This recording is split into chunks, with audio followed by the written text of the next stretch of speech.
Rolex is a love-hate kind of relationship with me as a brand, and we're going to start very squarely with the negative side of things. I'm really not a fan of buying and selling watches as a commodity. So far, I've never even sold a watch, despite having a series titled Keep or Sell. I've just not had the heart to sell one. Rolex is perhaps the brand that embodies the idea of watches as a commodity the most, especially recently with the boom and bust of the market during and post-lockdown. I'm also just not that big a fan of their modern lineup of watches, with the 1908 being the only release in modern memory that has really appealed to me, and even that doesn't have the same pull on my heartstrings as a Grand Seiko might. In all reality, I'm not even close to being wealthy enough to have either of these things being actual rational considerations, and so the model that you're seeing featured today is vintage. It's pre-loved, and though considerably more affordable than its modern contemporaries, still took me well over a year to save up for. It's my pride and joy when it comes to horology. It's as close as an object can come to being near and dear to me. And I hope you'll join me for a few minutes talking about my journey with this watch. Back to the negatives at hand, a big fallacy of the brand is that they are exclusive, which couldn't really be further from the truth, with over 1 million watches produced every year, which is a massive market share compared to other luxury brands. It's only the process of selling through authorised dealers and the artificial demand that they create that makes it feel as though the brand is exclusive. I feel that it doesn't make much sense as a status symbol if everyone has one. It's similar to my view on cars. BMW have started to sell more vehicles per month than Ford in the UK, but are still seen as a premier and more exclusive option. Rolex is a brand that wants you to feel like its products are special, even if the reality is they're mass-produced by comparison to most luxury watch brands. Not that Rolex can be blamed for their own success, but so much of both budget and luxury modern watch design feels derivative of their famous models.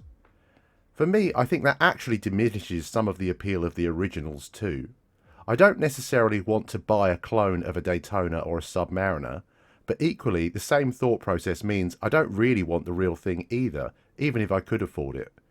With the recent spate of Rolex rippers in the UK, the idea becomes even less appealing. A trope you'll commonly hear repeated online is the idea that Rolex was a brand aimed at the everyman, and that it's only the more modern iteration of the brand that has aimed itself squarely at the luxury market. A look at their advertising from the 60s and 70s goes a long way to show that the company was already firmly aimed at being a status symbol at that point. So if there is truth in the everyman statement, it lies earlier in the company's origins. The company began in 1905 in London and registered the name Rolex for its watches in 1908. In my mind, it is an example of history being written by the victors.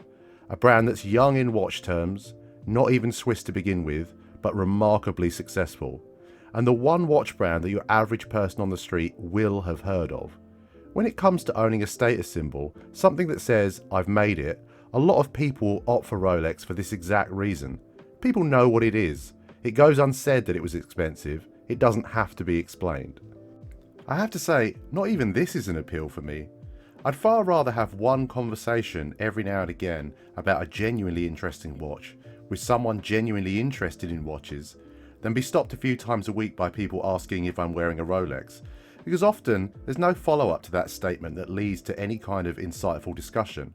It's one of the main reasons I wanted to start a YouTube channel, to get more of the former conversations, and thank you for all the engagement in the comments so far. I really do appreciate it more than you might think. So, having stacked the list of negative sentiment against the brand pretty high here, you might be wondering, why then say for one? Why make such an effort to buy from a brand that leaves you cold, and one that you're not even really a fan of? Well, therein comes the love side of things. To me, the Datejust is just the holy grail of watchmaking. This is where they hit the perfect balance of almost everything I'd want in a watch, and I wasn't about to stop my reservations about the brand stop me from having one. Now I'll be clear, none of this is particularly rational. It comes to matters of the heart. You love what you love. It's almost difficult for me to put into words. I've never fawned over owning a Rolex, but the Datejust just really speaks to me. The Datejust began in 1945. It's the first chronometer certified watch to feature the date on a dial and a commemoration of the first 40 years of Rolex. Now that does make it a key part of the company's history and ongoing success, but perhaps it isn't actually as impressive as it would lead you to believe. Movado actually started producing watches with date functionality 30 years earlier. So what this actually means is the Datejust is the first recognised chronometer standard watch to feature the complication. Effectively, a watch bearing the label of chronometer means that it's achieved the certificate of chronomatic precision, a test of accuracy that a brand can choose to put its watch through. Now, how impressed you are with that is entirely a matter of perspective. In my opinion, having certification for something is only really important if it's actually an industry standard to do so. When up against quartz watches that are considerably more accurate, how impressive is a test for accuracy really? Well, it certainly sounds fancy as a label for advertising, and as someone with a deep interest in horology, owning a watch with chronometer status does tick a big box for me in terms of wanting one in my collection. For this watch in particular though, age is definitely a factor here. I am looking at getting a time grapher for the channel in future. They're a little bit more expensive than I thought, to be honest, so it's taking longer than I would have hoped. However, I do suspect that when I have one, it's going to shatter some of the illusion that this watch holds for me. It was, when it was new back in the 70s, a very accurate watch as far as an automatic movement goes. That was an awfully long time ago though. When I get the time grapher and find out that it's running either too fast or too slow, I face another of the major downsides of buying something like this. The service costs are hefty, starting somewhere between £400 and £500 as a minimum if you go through official channels.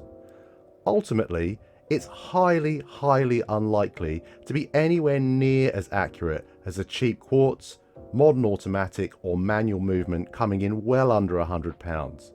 So how important is being a chronometer really for this particular model? Not much.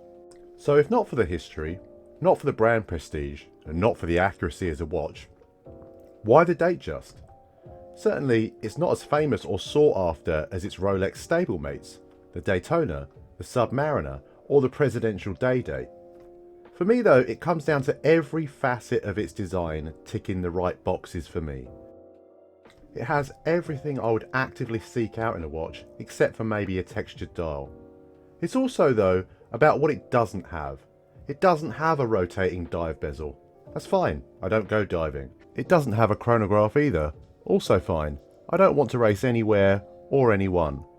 Crucially though, none of these features are there to inhibit the aesthetic or increase the bulk of the watch. Form and function are king when it comes to the Datejust. So let's start with the sizing. Famously coming in at 36mm, the classic Datejust is millimetre perfect in terms of the size I want for a watch. It's not big, it's not bulky, it's refined, but not so tiny as to look dainty, small or out of place on wrist.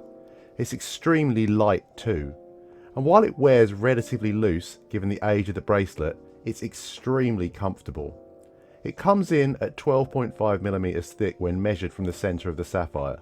That sounds hefty, but 1.5mm of that is the dome crystal itself, and that dome helps it slide under the cuff despite the thickness. And when combined with that light weight, what you end up with is an extremely comfortable and well presented watch. The bracelet on mine has a reasonable amount of flex to it.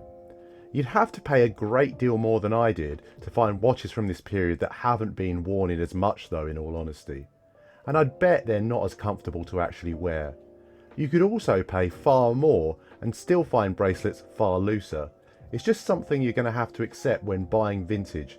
Each model you come across is going to have fared differently. When I think back to those hazy days of hunting for my dream Datejust, I was really laser focused on getting one with the classic fluted bezel. And I spent weeks, if not months, scouring through Chrono24 and eBay, looking at all manner of different models from different decades. I was considering almost every possible permutation of metal, dial colour, and thinking about what quality I would actually be happy with and how much I'd be willing to pay. It's the kind of mental gymnastics where the heart is trying to justify things that the head wouldn't normally agree to. Now, the town I live in has two jewellers, and one morning, while walking past the most prominent of the two, I noticed this specific model in the window. I didn't think much of it at first, but morning after morning I was drawn back to it. It looks significantly more modern than it is in my opinion. Its plain white dial, Roman numerals and plain bezel give it a very clean aesthetic. The use of 4 strokes instead of IV to give it a better visual balance, the vintage features, the weight, the lack of scratches and obvious signs of aging, it was absolutely perfect, and given its age, not out of the realms of possibility in terms of price point for me. One day, after many months of staring through the window, I decided to go in and try it on. Without even thinking, I'd put down a deposit almost immediately, still trying to work out how long it would take me to save up to pay off the rest in my head. There really is a reason why this channel is called Impulsive Watches. But I want to pause and repeat a point I've made previously. I don't agree with the concept of credit, especially for something like a watch. I don't want to think that anyone hears this impulsive tale and puts themselves in debt as a result. I left the watch at the shop and only came back to pick it up once I'd saved enough to pay it off in full. Now, I do hope you'll forgive me, but I'm not going to be taking the watch apart to look at the movement today. Not when a mistake could lead to the need for a costly service. This watch spends most of its time in my watch box, coming out for important meetings, special days out only. It might not see everyday wear, but this watch is for life, and I want it to last as long as I do.